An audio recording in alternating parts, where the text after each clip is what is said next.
mi general, primero le mato, después me pego un tiro. Una fase de debilitamiento de la actividad.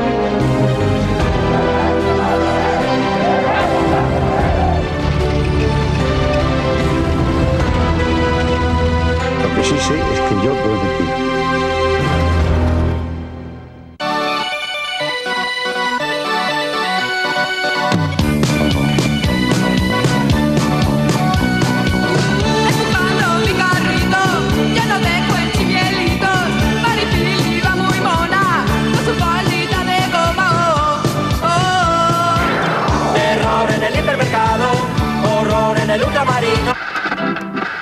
Noticias nacionales, queremos informarles que esta tarde a partir de las 4:30 la cadena SER transmitirá en directo el debate de investidura del candidato a presidente, Leopoldo Calvo Sotelo, aceptado por el rey tras la dimisión de Adolfo Suárez.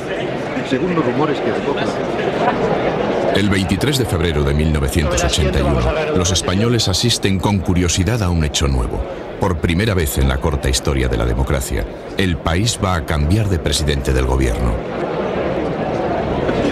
Y nos comunican que, mientras que sube don Santiago Carrillo a la tribuna, digamos que nos comunican que a las 6 menos cuarto llegó a esta cámara el presidente del gobierno en funciones, don Adolfo Suárez, que está en el bar de las Cortes con el vicepresidente, señor Carrillo.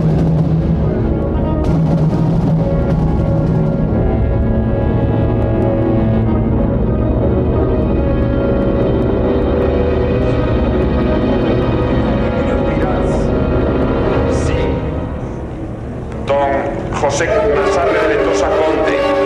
Centristas los tres. Don Carlos Navarrete Merino. No. Don Manuel Núñez en Cabo. Sí. Algo. En estos momentos Hay un disparo. se ha oído un golpe muy fuerte en la cámara. No sabemos lo que es porque se ven la policía, la Guardia Civil entra en estos momentos en el Congreso de los Diputados. Hay un teniente coronel que con una pistola sube hacia la tribuna. En estos momentos apunta. Es un guardia civil, está apuntando con la pistola, entran más policías, está apuntando al presidente del Congreso de los Diputados con la pistola y vemos cómo, cuidado, la policía. ¡Al suelo! ¡Al suelo todo el mundo! No podemos emitir más porque nos están apuntando con la policía. Llevan metralletas. ¡Al suelo!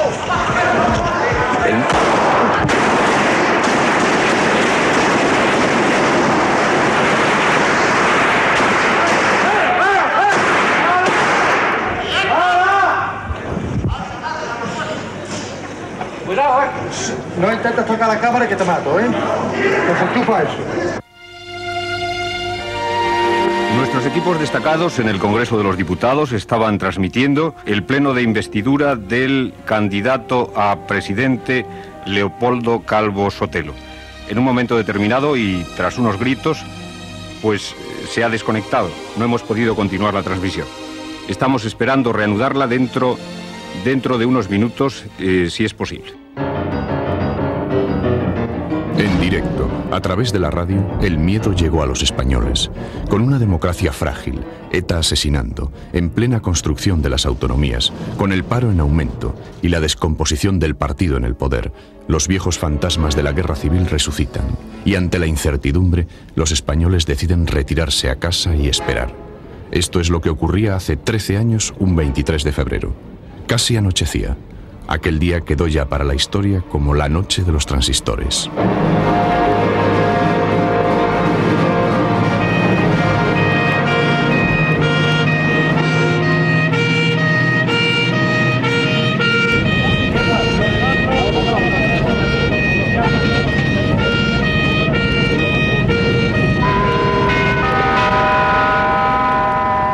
Avance informativo de la cadena SER. En relación con el incidente ocurrido en el Palacio de Congresos, a media tarde de hoy, el Ministerio del Interior ha comunicado a los gobernadores civiles de toda España que estén en estado de alerta. Por otro lado, en los alrededores del Palacio de Congresos se mantiene la situación de tensión. A la redacción central de la SER han llegado ya dos de los hombres de la cadena SER que estaban transmitiendo en directo el debate de investidura, Rafael Luis Díaz y Fernando González. Rafael, ¿qué es lo que ha pasado? En ese momento todo fue muy confuso porque de buenas a primeras vi como entraban guardias civiles y como oía disparos. Evidentemente yo oía disparos. Y entonces pues observé como un teniente coronel, que le veía de perfil nada más, por eso pude saber un poquito más tarde que era teniente coronel, por la manga izquierda, vi que llevaba 2 estrellas de 8 puntas, y entonces vi como este señor apuntaba con una pistola nada más y nada menos que al presidente del Congreso de los Diputados, que no pasa nada. Un momento, Rafael, un momento, que nos llega en este momento un flash de la agencia EFE. La acción podría haber sido realizada por el teniente coronel Tejero y 200 guardias civiles. Es Tejero.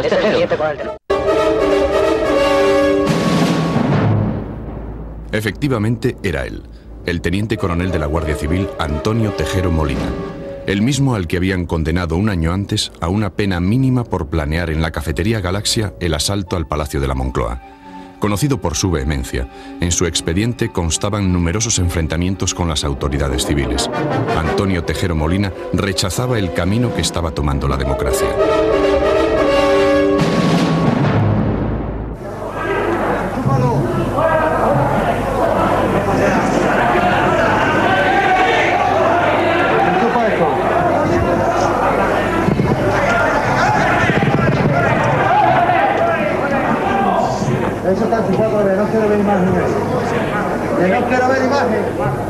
Yo creo que interpretaron los sentimientos del país más fielmente los que se tiraron al suelo que los que nos quedamos sentados.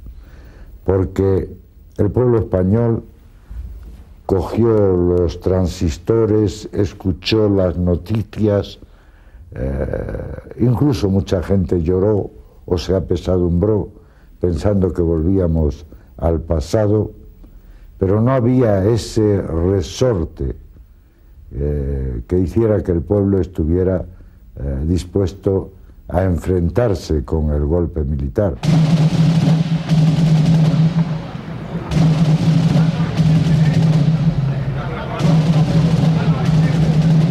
Buenas tardes. No va a ocurrir nada, pero vamos a esperar un momento a que venga la autoridad militar competente para disponer lo que tenga que ser y lo que él mismo diga a todos nosotros. O sea, estén tranquilos, no sé si esto será cuestión de un cuarto de hora, 20 minutos, media hora, me imagino que no más tiempo. Y la autoridad que hay competente, militar por supuesto, será la que determine qué es lo que va a ocurrir.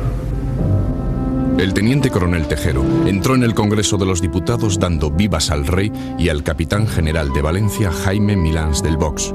Media hora más tarde, por teléfono, el secretario general de la Casa del Rey, Sabino Fernández Campo, le prohíbe que hable en nombre de la corona. Antonio Tejero le responde que solo obedece órdenes del teniente general Jaime Milans del Box. Permanezcan su escaño. Tranquilos, señores. El próximo movimiento de manos se mueve esto, ¿eh? ¡Presidente, coño!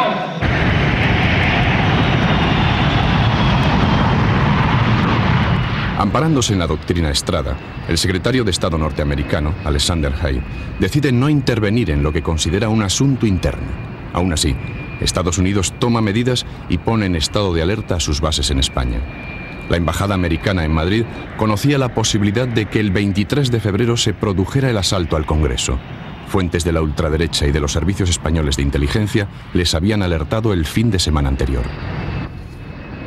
El 23, cuando fuimos a la base los empleados civiles a trabajar, nos encontramos que estaban en la letra C, en la alerta máxima. Entonces, eso correspondía a que teníamos varias áreas que no podíamos entrar y había también más vigilancia alrededor de la base.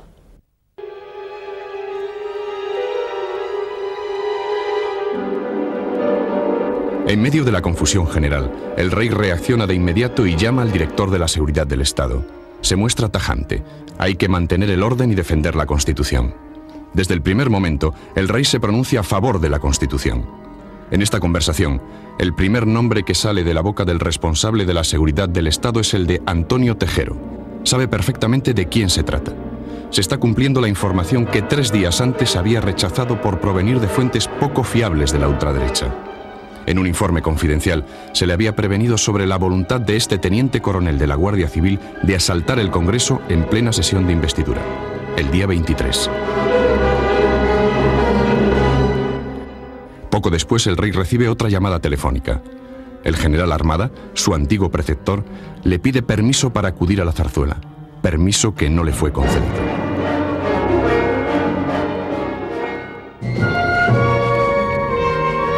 Desde que dejó su puesto como jefe de la Secretaría de la Casa del Rey, Alfonso Armada se había convertido en punto de referencia para ciertas élites políticas. Después de 18 años al servicio de la corona, Armada había compaginado sus destinos en el gobierno militar de Lérida y en el cuartel general del Ejército con una intensa actividad en medios políticos, empresariales y periodísticos. Aquel que en años más jóvenes había obtenido la diplomatura de Estado Mayor en la Escuela de Guerra Francesa, después de su paso por la División Azul, era en ese momento uno de los generales más dispuestos a compaginar la carrera militar con la política. El militar es militar, a pesar de los sacrificios, porque le gusta su profesión. Pone el servicio a la patria, el servicio a la comunidad, por encima de cualquier otra circunstancia.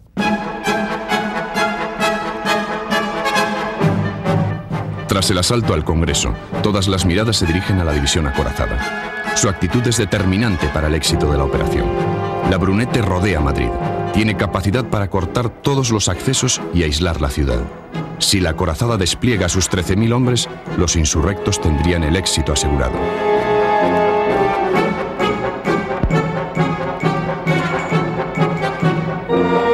Desde primeras horas de la mañana, el comandante Pardo Zancada y otros oficiales de la división sabían perfectamente lo que iba a ocurrir. Su misión es apoyar el asalto de Tejero. Todo está listo horas antes. La situación que se vive es de preocupación y al mismo tiempo de febril actividad. Casi diría en algunas personas, muchas, de entusiasmo. El comandante Pardo Zancada está en el secreto de la operación.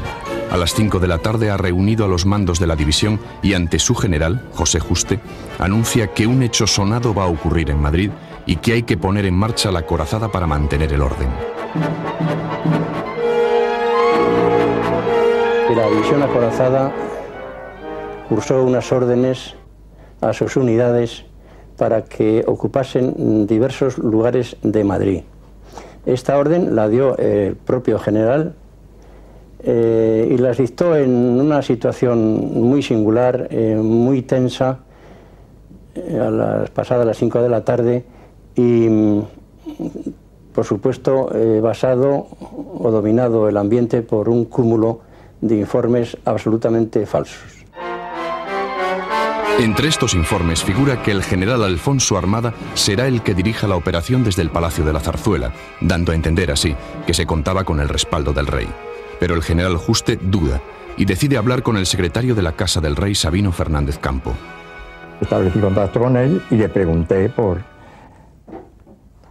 el general Armada. Entonces él me dijo, no, aquí Armada no está, ¿a qué va a venir? Además, ni está ni se le espera, ¿no? Entonces yo ya vi que aquello no era una cosa del todo clara. Sí, Sabino fue avisado por Juste de que el general Armada andaba por ahí. Fue toda una serie de detalles que hicieron que de repente se dieran cuenta de que allí había algo que no estaba claro, ¿no? Y que el punto álgido de todo eso era Armada. El general Armada hacía escasamente un mes que, en contra de la voluntad del presidente Adolfo Suárez, había sido nombrado segundo jefe del Estado Mayor del Ejército. Valiéndose de su nuevo cargo y de su supuesta influencia sobre el rey, intenta presentarse en el Palacio de la Zarzuela. Ese era su objetivo. Así se lo había anunciado un mes antes a varios generales y el fin de semana anterior al teniente general Milans del Bosch. En Valencia presencia una conversación clave, que es la que desarrollan por teléfono el teniente general Milans con el general Armada. Conversación en la cual se acuerda la actuación del general Armada en las 24 horas siguientes. Todo lo que en esa conversación se me anunció y se me dijo que iba a suceder, sucedió exactamente. Son las 7 de la tarde. Está transmitiendo la cadena SER. A las 7 de la tarde, en la tercera región militar, el capitán general Jaime Milán del Bosch ha decretado el estado de excepción. Estas noticias han llegado al Congreso y leídas por uno de los asaltantes. Capitanía General de la Tercera Región Militar, excelentísimo don Jaime Milán del Bosch y Usía, Teniente General del Ejército y Capitán General de la Tercera Región Militar, hago saber. Ante los acontecimientos que se están desarrollando en estos momentos en la capital de España y el consiguiente vacío de poder, es mi deber garantizar el orden en la región militar de mi mando hasta que se reciban las correspondientes instrucciones de Su Majestad el Rey. En consecuencia, dispongo: todo el personal afecto a los servicios públicos de interés civil quedan militarizados con los deberes y atribuciones que marca la ley. Se prohíbe el contacto con las unidades armadas por parte de la población civil. Dichas unidades repelerán sin intimidación ni aviso todas las agresiones que puedan sufrir con la A los máxima... pocos minutos de hacerse público este bando, el capitán general de Madrid, Quintana Lacazzi, llama por teléfono al capitán general de Valencia, Jaime Milans del Vox, para saber qué está ocurriendo. Milans le intenta persuadir de que se sume a este pronunciamiento militar. La respuesta que recibe al otro lado del teléfono es esta: Jaime, tú y yo hemos hecho la guerra y sabes que lo que me estás proponiendo es una nueva guerra civil. Se establece el toque de queda desde las 21 a las 7 horas. Quedan suprimidas la totalidad de las actividades... El bando y las tropas estaban preparados desde primeras horas de la mañana. Con este pronunciamiento, Jaime Milans del Vox quiere apoyar un gobierno de salvación nacional presidido por el general Armada. provinciales y municipales. Estas normas estarán en vigor el tiempo estrictamente necesario para recibir instrucciones de Su Majestad el Rey o de la superioridad. Por todo ello, termino con un fuerte abrazo y viva el Rey.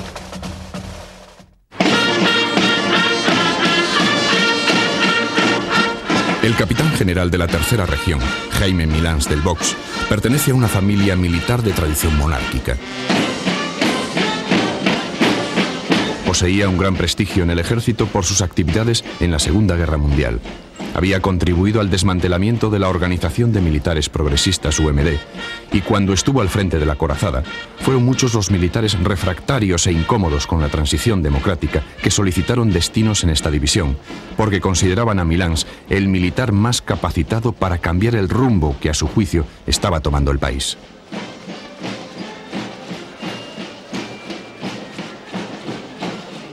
Ante los hechos del 23 de febrero, yo actúo por impulso y ante la situación política que se vivía en ese momento en España.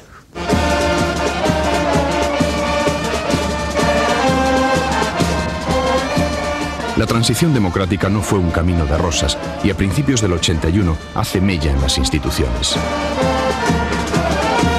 El ejército presencia el desarrollo de la democracia con gran preocupación.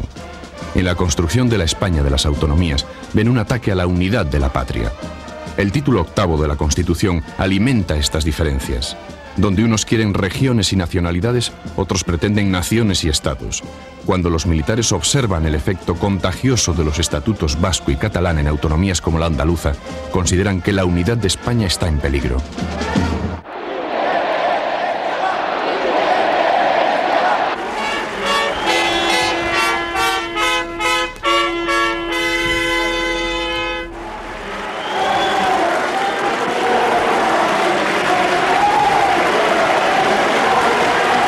El abucheo en Guernica a los Reyes por parte de los sectores más radicales del nacionalismo vasco, unos días antes del asalto al Congreso, causan gran malestar en las Fuerzas Armadas.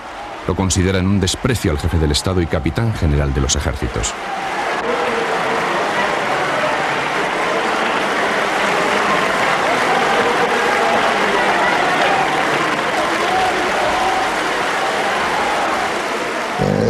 La mayor inquietud quizá era esto, la cuestión de la unidad de España, porque y la cuestión del respeto a las instituciones. Había causado impacto el hecho de prácticamente, vamos, el abucheo a Su Majestad en las Cortes en su viaje a Vizcaya, ¿no?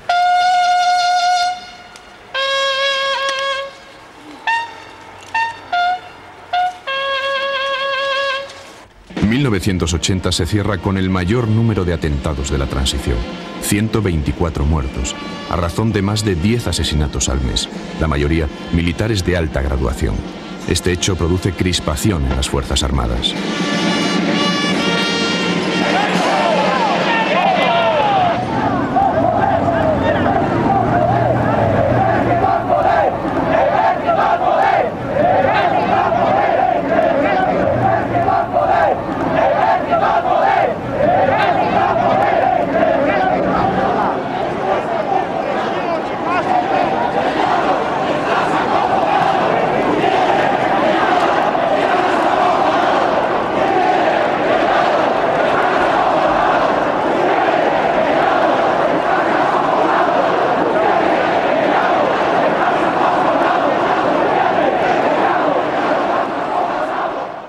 Felicidad es entregarse al cumplimiento del deber con entusiasmo y dedicación, sin afán de mezclarse ni sentir que os mezclen en las actividades políticas distintas de esa política elevada que a todos interesa, la gran política de la grandeza de España y de la vigilancia permanente por su seguridad.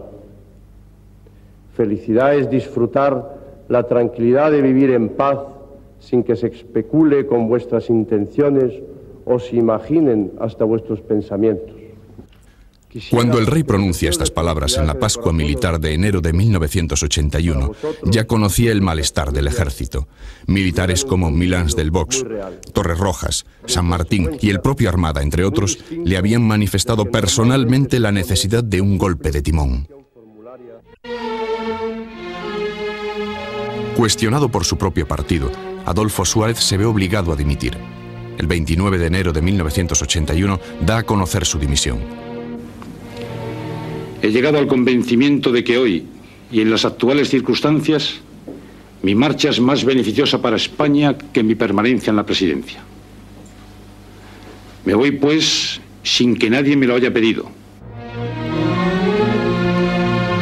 Atrás deja un año en el que el PSOE había roto el consenso con una moción de censura, un verano plagado de rumores de gobiernos de gestión y un otoño en el que los varones de su partido planeaban derribarle apoyando una nueva moción de censura.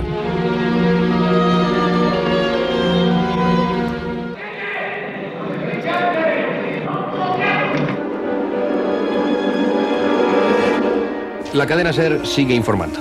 Poco antes de las 7 de la tarde, el director general de la Guardia Civil, general Aramburu Topete, se dirigía hacia el Palacio del Congreso al frente de un destacamento de este cuerpo. Esta información estaba fechada a las 7:07. El director general de la Guardia Civil, el general Aramburu Topete, entra en el Congreso para reducir a Tejero. Salieron a mi encuentro con las armas, el teniente coronel con una pistola en la mano, y fue cuando me dijo, cuando yo le dije, teniente coronel, deje usted ya esta aventura, entréguese y acabe con la locura.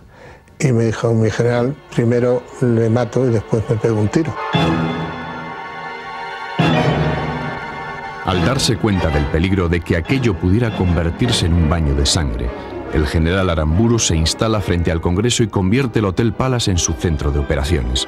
Su principal temor es que intervengan unidades blindadas del ejército para apoyar a Tejero. Yo tenía siempre el problema de que me viniesen fuerzas del exterior, como podían ser unidades de la Corazada, con ánimos de apoyar a los que habían ocupado el Congreso. La misma preocupación la comparte el capitán general de Madrid, Quintana Lacazzi. Todos sus esfuerzos van dirigidos a sujetar la división acorazada e impedir a toda costa que los carros de combate que ya estaban en marcha salgan hacia Madrid. Los oficiales obedecen tensos las órdenes contradictorias de sus mandos. La gente estaba un poco intranquila.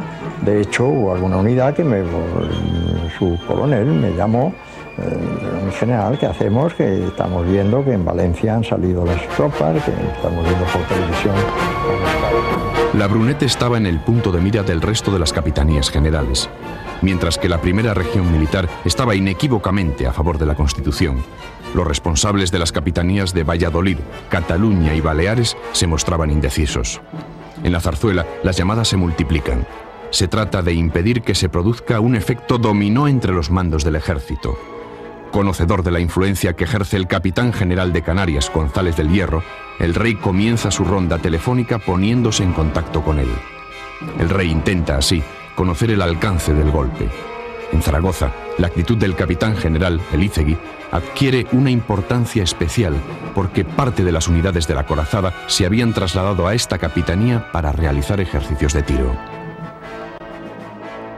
Aquella noche reinó una calma tensa en Zaragoza, en todas las unidades, en toda la población en general.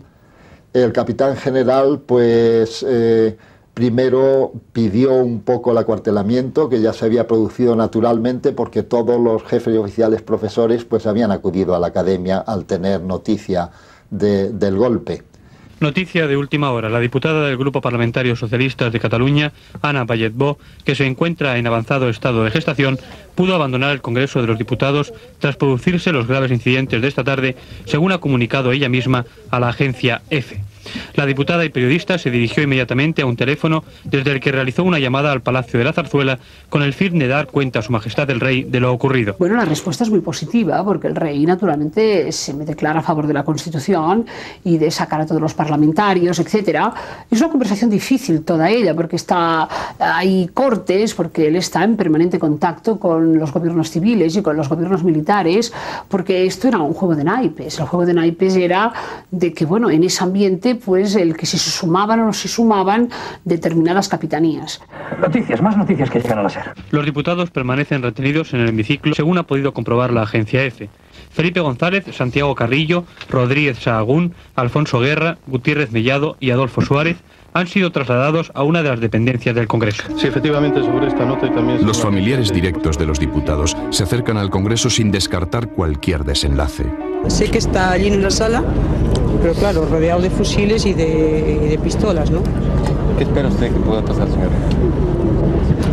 Hombre, yo espero que el buen juicio tendrá razón sobre la bestialidad. Nos llevaron a la sala de los relojes. Yo confieso que cuando me dijeron de salir, salí convencido de que nos iban a fusilar, que nos iban a ejecutar, no esperaba otra cosa. De modo que el entrar en la sala de los relojes por lo menos era una pausa, un tiempo que ganábamos.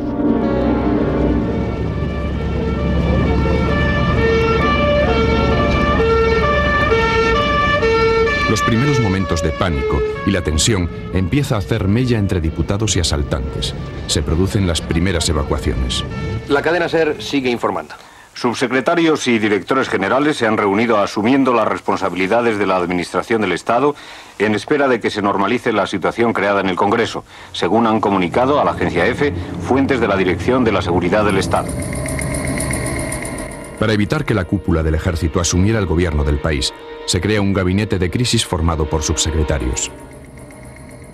Uno de los momentos más delicados de la noche es aquel en que el rey impide que se haga pública una nota de la Junta de Jefes de Estado Mayor en la que pretendían asumir todas las facultades necesarias para cubrir el vacío de poder al estar retenido el gobierno en el Palacio del Congreso.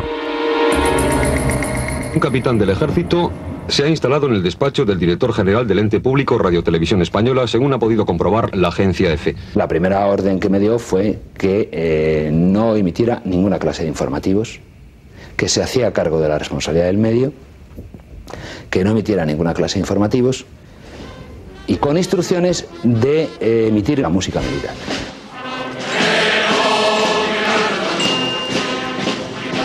Bajo los acordes de la música militar, el golpe parece estar triunfando. Los españoles son incapaces de conciliar el sueño esa noche y permanecen pegados a la radio y la televisión. Ante el inusitado consumo de electricidad, el delegado de Industria ordena reducir el alumbrado de la periferia para evitar que un apagón deje sin luz al centro de Madrid y, por tanto, a las instalaciones del Congreso. Allí dentro también se producen las primeras reacciones ante un posible corte de luz.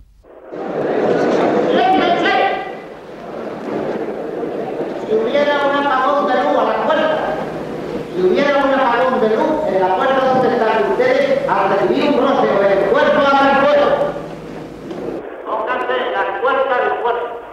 Ha habido un momento determinado en que nos hemos quedado todos muy asustados pensando que nos iban a quemar, porque primero ha dicho que si se iban las luces y había un apagón que tiraran a dar si es que notaban algún roce. Y a continuación han empezado a entrar sillas y mesas, las han tumbado en la parte del centro de la cámara y han empezado a despedazar las sillas por debajo, han sacado toda la bueno, lo que tienen debajo la estopa exactamente, han sacado toda la estopa de los sillones, la han puesto allí encima y entonces lo que hemos creído es que aquello lo iban a incendiar y que bueno, que iban a cerrar las puertas, nos iban a pegar el apagón. De verdad, en aquel momento es el peor que hemos pasado porque estábamos convencidos, hasta que nos hemos dado cuenta de que lo que se les estaba ocurriendo era hacer teas por si había un apagón de luz.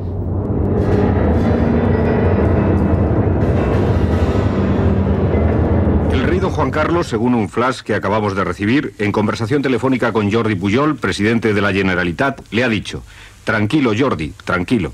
Las palabras del presidente de la Generalitat se reciben cuando los españoles están pendientes de que hable el rey. Otros líderes nacionalistas, como el Lendakari Carlos Garaikoetxea y el Abertzale Letamendia, se ocultan o intentan abandonar el país. En que el gobierno no puede actuar, quien sí puede hacerlo y lo hace, y lo está haciendo con absoluta y total eficacia, es el rey. Pensé que sería bueno que el país, porque estaba muy desorientado y muy desinformado y asustado en todo sentido, pues recibiera este mensaje de confianza. La sensación de vacío de poder se instala en el ánimo de los españoles, que se preguntan por qué el rey no habla. Yo estaba entre los miles de españoles que se preguntaba ¿y dónde está el rey? ¿Qué hace el rey? ¿Está vivo? ¿Lo han matado? ¿Está prisionero? Y bueno, lo que pasó fue que el ejército tomó Televisión Española y no había manera de salir. El rey no tiene forma de emitir el mensaje. No existe un enlace directo con Televisión Española. Solo cabe esperar a que lleguen las cámaras que a las 8 de la noche había pedido el secretario de la Casa del Rey al director general de Radio Televisión Española, cuando se encontraba todavía la televisión bajo la ocupación militar. Y es cuando me dijo que tan pronto como pudiera que preparara unas cámaras para enviar a Zarzuela.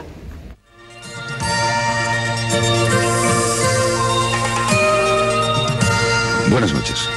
En el contexto de los hechos ocurridos esta tarde en el Congreso de los Diputados, Televisión Española quiere informar que al filo de las 9:10, dichas fuerzas militares abandonaban el recinto de RTV. Cuando los militares que ocupaban la televisión abandonan las instalaciones, salen los equipos de grabación hacia la Zarzuela. Una de las primeras medidas de la seguridad del Estado fue intervenir los teléfonos de aquellos que ya habían sido vigilados por sus actividades involucionistas. Yo tuve contactos con el director de la Seguridad del Estado, con don Francisco Laína, y como, no recuerdo muy bien la hora porque han pasado mucho tiempo, pero yo recuerdo que como al cabo de hora o 2 horas de producirse el asalto al Congreso, me pidió la intervención de algunos teléfonos particulares y asimismo más adelante también me pidió intervenir los teléfonos del Congreso. Esa noche se grabaron 26 cintas en las que se citaban a 124 personas sospechosas de estar vinculadas con el golpe. El contenido de estas cintas sigue siendo el secreto mejor guardado 13 años después. El equipo de investigación de Antena 3 Televisión solicitó del Tribunal Supremo una copia de estas cintas, pero el alto tribunal consideró que no pueden salir a la luz pública. Aún así, hemos podido saber que una copia de estas cintas la tiene a buen recaudo un alto responsable político de aquel entonces.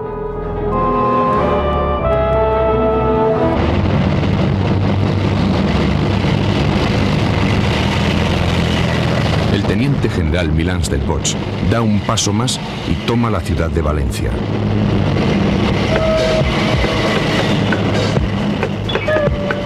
La agencia Europa Press señala que a las 11 menos cuarto de la noche la situación en Valencia era de total ocupación militar. Carros de combate llegaban al centro de la capital por diversos accesos.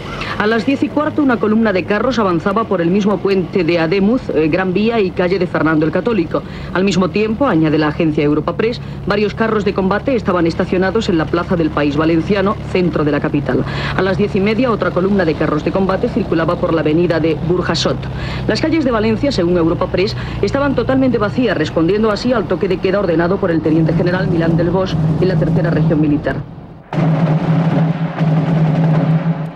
Pues Milán del Bosch le llamó al rey, no sé si fue la segunda o la tercera vez por la noche, y le dijo: señor, estoy haciendo esto para salvar a la monarquía. Bueno, ¿salvar a qué monarquía? Él supongo que era de los nostálgicos de la monarquía de antes. Mientras tanto, en Madrid, y desde el cuartel general del ejército, el general Armada decide sacar la carta que lleva meses guardando bajo la manga y vuelve a llamar al rey. El argumento que Armada expone a don Juan Carlos es este: ante la gravedad de la situación y en vista de que no pueden sacar a Tejero del hemiciclo, él está dispuesto a sacrificarse y a negociar una salida con el teniente coronel, ofreciéndole un avión para salir de España. Una vez liberado el Congreso, Alfonso Armada se presentaría como presidente de un gobierno de salvación nacional. Esta propuesta está inspirada en el espíritu del golpe que en su juventud Alfonso Armada vio protagonizar al general de Gaulle en Francia. Armada, lo que él tenía era indudablemente pues una convicción de que era necesario no imponer un gobierno militar, sino hacer una especie de gobierno de coalición con fuerzas políticas diversas, con algún militar presidido por un militar, pero vamos, un poco estilo de Gaulle, vamos.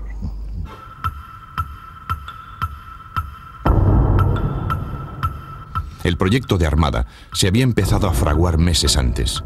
La crisis de UCD ha creado tanta incertidumbre en todos los sectores del país que la idea de un Mirlo blanco capaz de enderezar la situación está en la mente de muchos.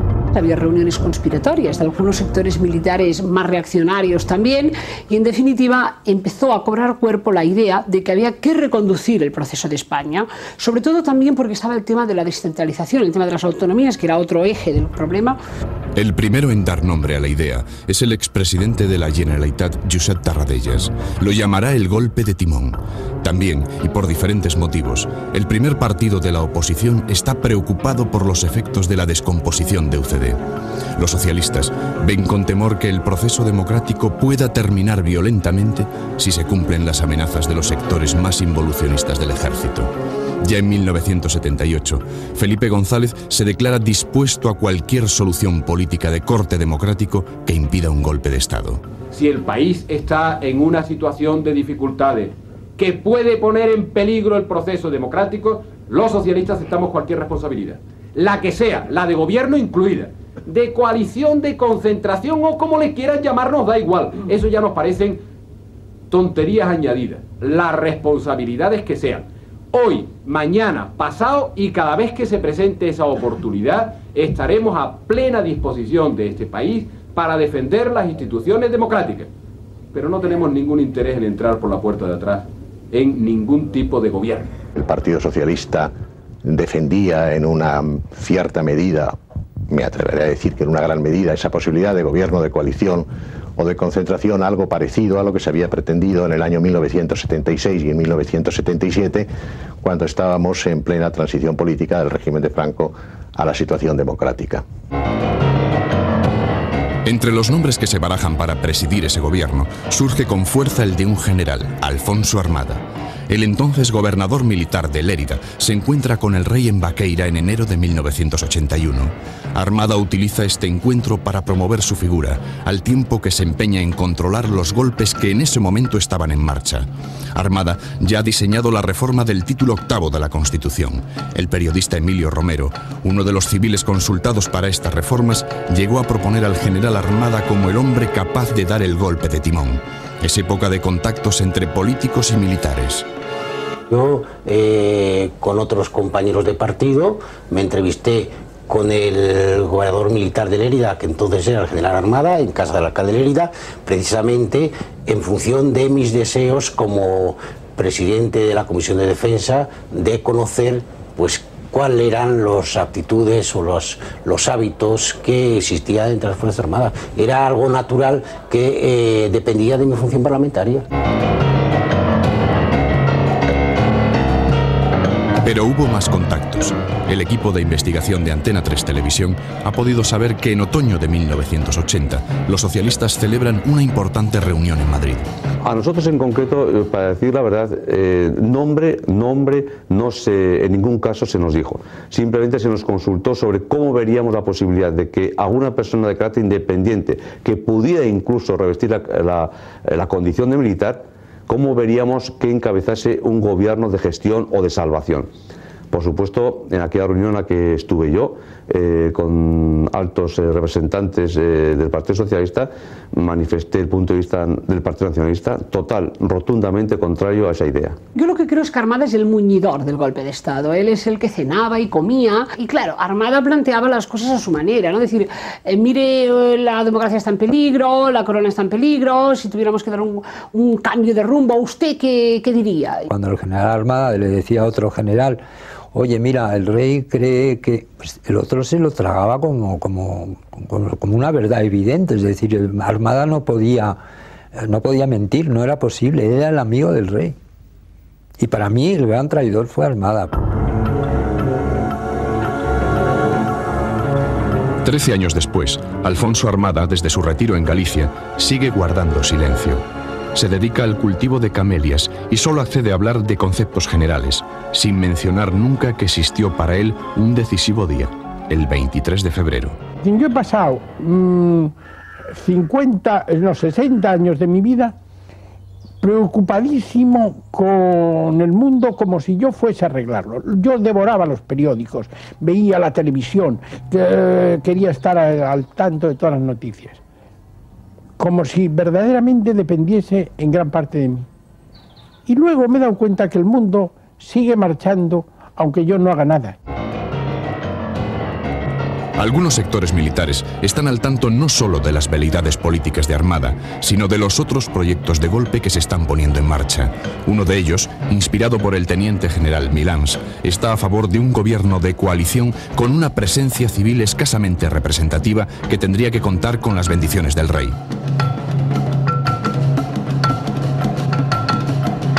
Otra era la opción de Tejero, más radical e impulsiva. Apoyada en posiciones ultras, su objetivo era tomar la Moncloa o el Congreso e implantar una junta militar. La voluntad de Armada es la de reconducir los ánimos golpistas en una sola dirección y casi lo logra. Un mes antes del golpe, el general Milans llega a defender lo que se da en llamar la solución armada. Pero el golpe se precipita. La repentina dimisión de Suárez y la propuesta de Calvo Sotelo como sucesor desbaratan todos los planes. La sesión de investidura de Calvo Sotelo se ve como un momento ideal para llevar adelante un levantamiento. Con apoyo de sus oficiales, Tejero ve como su proyecto, tantas veces pensado, podría convertirse en realidad.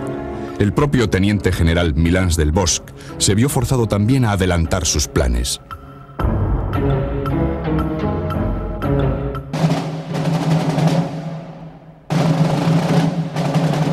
A las 12 de la noche del 23 de febrero, el general Armada se dirige al Congreso dispuesto a ofrecerse como presidente del gobierno.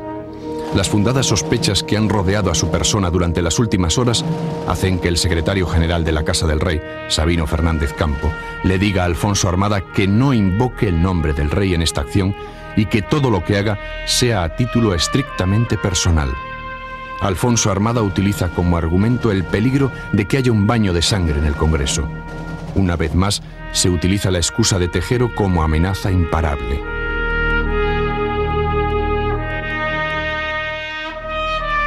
Armada sale del cuartel general del ejército con un discurso bajo el brazo.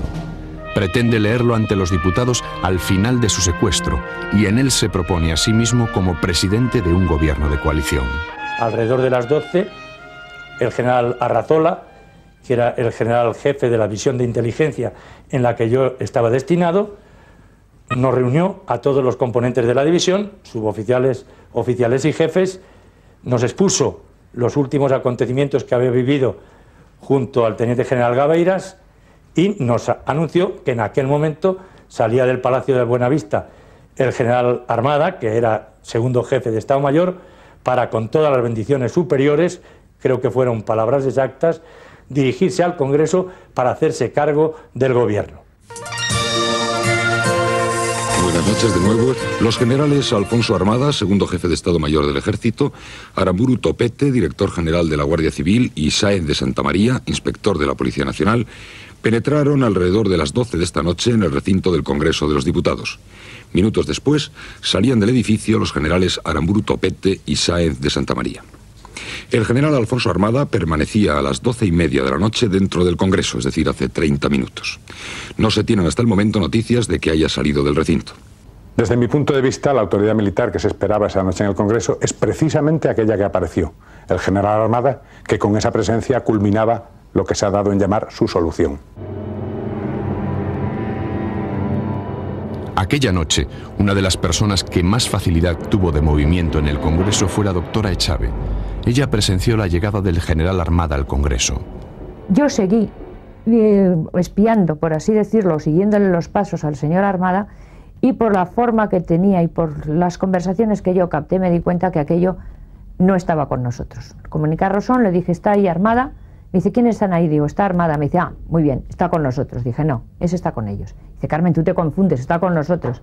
Dije, si ese está con nosotros, yo soy la Virgen de Lourdes. Seguí espiando y volví, después le di una nota y le volví a confirmar. Este señor quiere ser presidente de gobierno, de manera que ya me dirás con quién está.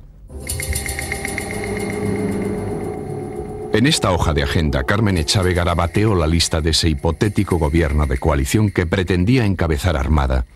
En ella figura como vicepresidente Felipe González, y se incluyen nombres tan dispares como el socialista Enrique Mújica, los entonces comunistas Jordi Soletura y Ramón Tamames, los centristas Herrero de Miñón o Pío Camanillas, el presidente de Coalición Popular Manuel Fraga. 10 años después del golpe, esta lista salió por vez primera a la luz. Ninguno de los que en ella figuran reconocen haber sido consultados previamente por su supuesto promotor. Aunque después han dicho que no había, eso no es cierto, la lista estaba allí. La lista estaba y además lo que sí recuerdo es que Armada, presidente de gobierno. Alguien me dijo que había visto en los periódicos, rememorando aquello, que yo estaba en esa lista como posible ministro de Economía o de Hacienda. La primera noticia. Bueno, yo esa lista me estaré, como todos los ciudadanos, leyendo la prensa. Me pareció una tal estupidez, una tal cretinismo, que no pude dar crédito a mis ojos de que algunas mentes perturbadas se les hubiera ocurrido incluir estos nombres en esa presunta lista. El plan urdido por Armada no coincide con los planteamientos políticos de Tejero, que no está dispuesto a brindar su golpe a un militar que pretenda constituir un gobierno en el que estén presentes socialistas y comunistas. En los 3/4 de hora que dura la conversación entre ambos militares, Armada no consigue hacer entrar en razón a Tejero, aunque sea el propio Milans el que le recomiende por teléfono que apoye la solución Armada. Grave, muy grave hubiera sido aquello para el país. Afortunadamente, el teniente coronel Tejero no era muy sutil, no comprendió la iniciativa de Armada y se lo impidió. Pero si no, yo no estoy seguro de que no hubiéramos tenido un gobierno presidido por un militar. Señores oyentes, Juan Carlos I, Rey Constitucional de España, se dirige a la nación con motivo de los acontecimientos ocurridos esta tarde en el Congreso de los Diputados. Al dirigirme a todos los españoles, con brevedad y concisión, en las circunstancias extraordinarias que en estos momentos estamos viviendo, pido a todos la mayor serenidad y confianza y les hago saber que he cursado los capitanes generales de las regiones militares, zonas marítimas y regiones aéreas la orden siguiente. Ante la situación creada por los sucesos desarrollados en el Palacio del Congreso y para evitar cualquier posible confusión, confirmo que he ordenado a las autoridades civiles y a la Junta de Jefes de Estado Mayor que tomen todas las medidas necesarias para mantener el orden constitucional dentro de la legalidad vigente. El mensaje del rey tranquiliza a la población, pero don Juan Carlos está pendiente aún de que el teniente general Milans deponga su actitud y convenza a Tejero que abandone el Parlamento y devuelva sus tropas a los cuarteles.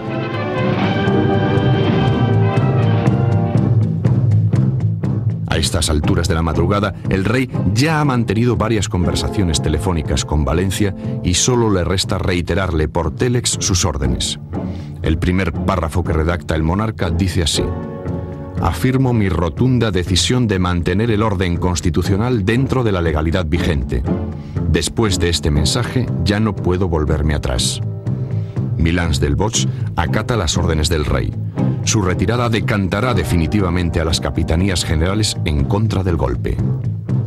Numerosos capitanes generales y altos mandos de las Fuerzas Armadas han mostrado su adhesión inquebrantable a Su Majestad el Rey tras recibir la orden a que ha aludido el jefe del Estado en su comunicación al pueblo español a través de la radio y la televisión. Estos mandos militares han reiterado asimismo a don Juan Carlos su escrupuloso acatamiento al orden constitucional vigente.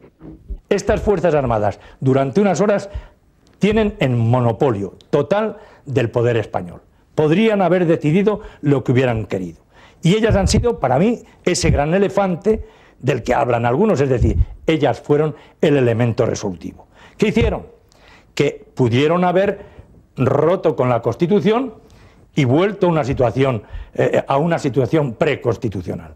Pero decidieron, en un gesto para mí poco después reconocido de masiva disciplina, ponerse a las órdenes cada uno de su superior, y los capitanes generales que formaban la cúpula o la cumbre decidieron unánimemente colocarse a las órdenes del rey. Él, cuando llamó por teléfono uno por uno a todos los capitanes generales para explicarles cuál era su posición y preguntarles cuál era la de ellos, le contestaron todos lo mismo: estamos a las órdenes de vuestra majestad para lo que sea.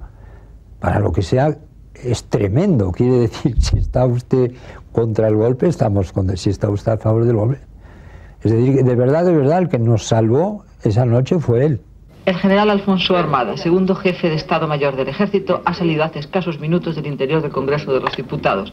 El general Alfonso Armada ha estado celebrando negociaciones con el teniente coronel de la Guardia Civil, Antonio Tejero Molina, que manda... El general Armada es conducido ante la presencia del director general de la Seguridad del Estado, Francisco Laína. Las sospechas que se han cernido sobre él durante toda la noche se han convertido en certezas. Y después de la tensa conversación que mantenemos con el señor Armada en el Ministerio Interior, entendemos que el señor Armada de alguna forma está implicado en el golpe que se acababa de dar en el Parlamento.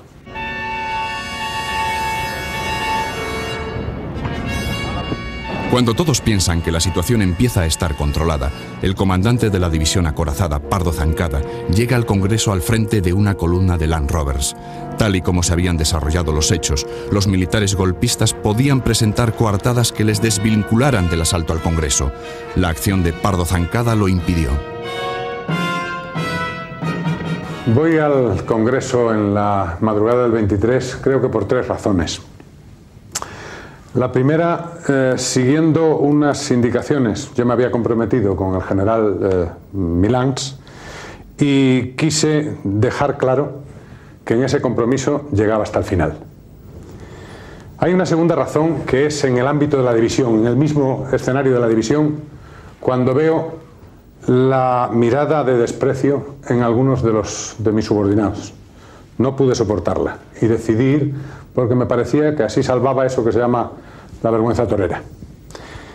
Y por último, una razón, la de más peso quizá, es que quise dar a la Guardia Civil, a Tejero y a sus hombres, el respaldo militar que yo podía en aquellos momentos.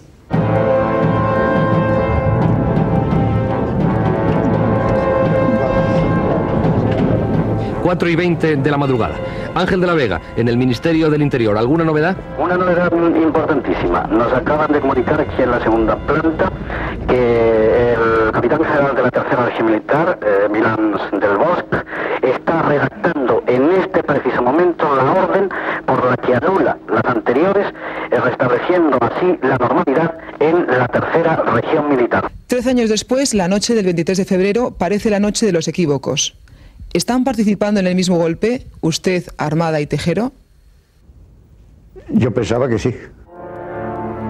El equívoco se mantendrá probablemente durante muchos años. Por lo menos, tantos cuantos dure la vida de sus protagonistas, decididos a envolver en una nebulosa la escueta verdad de lo que ocurrió aquel día. Lo primero que tendríamos que definir es qué es mentir. Mentir es decir lo contrario de lo que uno siente. Equivocarse no es mentir. Engañarse no es mentir. Muchas veces creemos una cosa o vemos una cosa y nos engañamos.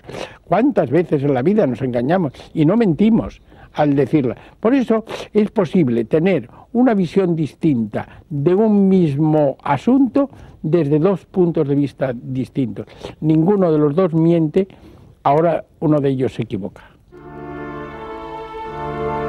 Según un despacho de la agencia de noticias Europa Press, hacia las 5:30 de esta madrugada, Juan García Carrés, antiguo dirigente sindical de los sindicatos verticales franquistas y hombre ligado a la extrema derecha, ha sido detenido en su domicilio de Madrid. El expresidente del Sindicato Vertical de Actividades Diversas, amigo personal de Tejero, se convertirá en el único representante reconocido de la trama civil del golpe. Varios ultras que llegan hasta las cercanías del Congreso armados y dispuestos a entrar en él y provocar incidentes son también detenidos esa misma noche. Aún así, otros civiles sí lograron entrar, aunque probablemente sus nombres no llegarán jamás a ser conocidos. Cuando yo subí a coger tabaco al despacho de Modesto Fraile, me pusieron un arma en la espalda y cuando fui a encender la luz me dijeron, por su seguridad no encienda la luz. Y dije, bueno, pero entonces, y dice, no, puede usted entrar, yo vengo a coger tabaco, y me dijo, puede usted entrar, pero por su seguridad, repito, no encienda usted la luz. Allí había una serie de personas que eran civiles, que después no han aparecido por ningún lado. A lo largo de la madrugada del 24 de febrero, los intentos por sacar al teniente coronel Antonio Tejero y al comandante Pardo Zancada resultaron infructuosos. Se llega incluso a enviar por medio del coronel San Martín una nota destinada al comandante Pardo Zancada, y se le ofrece una salida con honor si depone inmediatamente su actitud, pero no sirve de nada.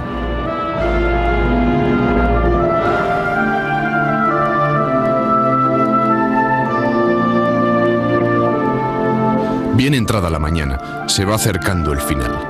Ya sin esperanzas, los asaltantes empiezan a negociar una salida digna. El compromiso será bautizado como el Pacto del Capó.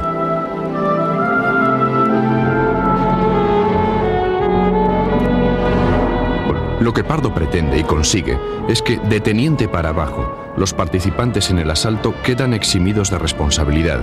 Y es el teniente coronel Tejero el que exige además que para salir del Congreso con los suyos ha de hablar antes con el general Armada en persona. Y Armada acude. El hombre que quiso encabezar un gobierno nacido del temor que inspira la fuerza de las armas se ve obligado ese día a estampar su firma en el documento que acredita el fracaso de su sueño. La solución armada me pareció siempre fatal. ¿Cuándo cree usted que se sabrá la verdad? Yo creo que nunca. Porque la verdad es siempre relativa. La verdad mía no será seguramente la verdad de Armada, ni la verdad de Tejero, ni la verdad de otras muchas personas.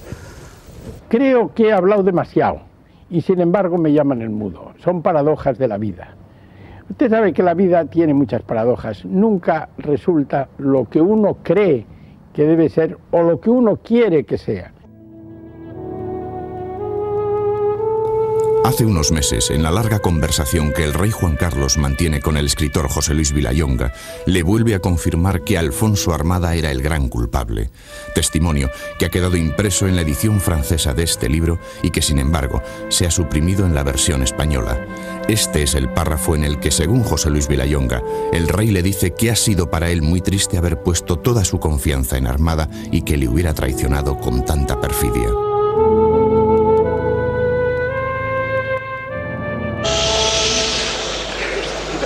Tranquilidad, por favor.